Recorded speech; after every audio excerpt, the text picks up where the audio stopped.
Assalamualaikum warahmatullahi wabarakatuh. Halo semuanya, saya Sana Samelia Anjani dengan nomor induk mahasiswa 2000264 dari Program Studi Pendidikan Teknik Bangunan kelas A, Fakultas Pendidikan Teknologi dan Kejuruan, Universitas Pendidikan Indonesia. Nah, pada kesempatan kali ini, saya ingin memaparkan materi mengenai manajemen kemitraan dan kewirausahaan sekolah. Oke, mungkin bisa dimulai. Untuk yang pertama ada manajemen kemitraan. Nah, menurut MOS, pada tahun 1984, kerjasama antara sekolah dengan dunia usaha dan dunia industri merupakan suatu kesatuan usaha yang terus-menerus untuk mencapai tujuan bersama dengan membagi wewenang dan tanggung jawab.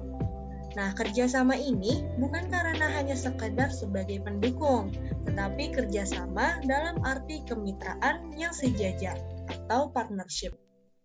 Sekolah perlu melakukan manajemen kemitraan dengan dunia usaha dan dunia industri sebagai salah satu bentuk pengelolaan manajemen yang saling terkait antara dua institusi dalam melaksanakan pendidikan dan pelatihan yang saling mengisi, saling membutuhkan, dan saling menguntungkan di dalam melakukan program kemitraan yang direncanakan.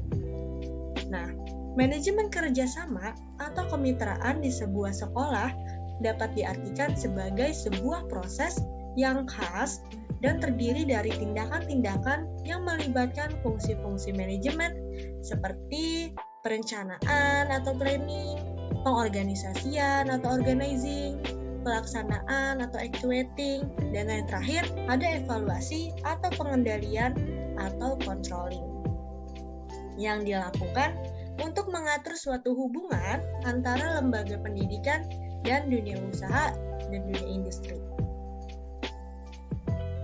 Nah, untuk mencapai hal tersebut, maka sekolah perlu kreatif mengembangkan bentuk-bentuk kemitraan dengan dunia usaha dan dunia industri dalam rangka meningkatkan kompetensi lulusan yang dihasilkan.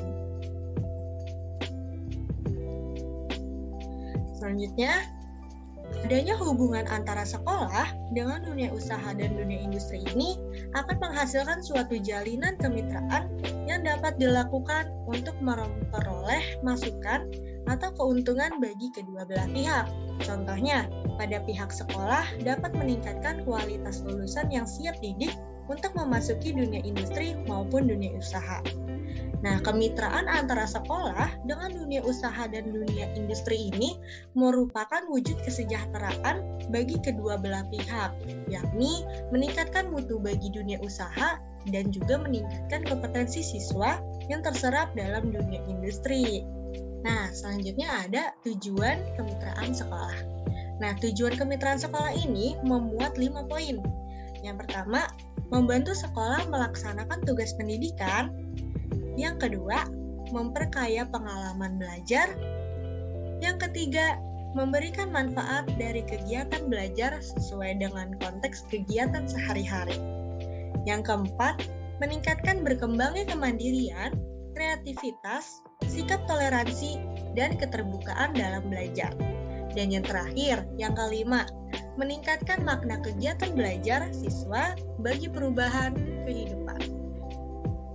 Prinsip-prinsip dalam membangun sebuah kerjasama atau kemitraan diantaranya ada kesamaan visi misi, kepercayaan, saling menguntungkan, efisiensi dan efektivitas, komunikasi timbal balik, serta komitmen yang kuat antara kedua belah pihak. Kedua belah pihak ini yang dimaksud adalah sekolah dan dunia usaha, dunia industri. Selanjutnya kita akan membahas mengenai kewirausahaan sekolah. Nah, manajemen kewirausahaan sekolah merupakan kemampuan mengatur atau memadukan kepribadian, peluang, keuangan, dan sumber daya yang terdapat di lingkungan sekolah melalui pemikiran kreatif dan tindakan inovatif demi tercapainya tujuan tertentu. Nah, tujuan tertentu yang dibahas tadi nih, kita bahas di sini. Tujuan dari kewirausahaan sekolah. Terdapat 3 poin. Yang pertama, Usaha untuk membaca dengan cermat mengenai peluang-peluang bisnis. Yang kedua, proses penciptaan sesuatu yang baru guna memperoleh kesejahteraan. Dan yang terakhir, mewujudkan kesejahteraan dan mendatangkan keuntungan finansial. Konsep kewirausahaan di sekolah ini memuat pendidikan kewirausahaan terintegrasi dalam seluruh mata pelajaran, pendidikan kewirausahaan yang terpadu dalam kegiatan ekstrakurikuler, pendidikan kewirausahaan melalui pengembangan diri, lalu ada perubahan pelaksanaan pembelajaran kewirausahaan dari teori ke praktik. Kemudian, pengintegrasian pendidikan kewirausahaan ke dalam bahan atau buku ajar. Kemudian ada pengintegrasian pendidikan kewirausahaan melalui kultur sekolah. Dan kemudian ada pengintegrasian pendidikan kewirausahaan melalui muatan lokal. Mungkin cukup sekian yang bisa saya paparkan, kurang lebihnya mohon maaf atas pengertiannya. Saya ucapkan terima kasih. Wassalamualaikum warahmatullahi wabarakatuh.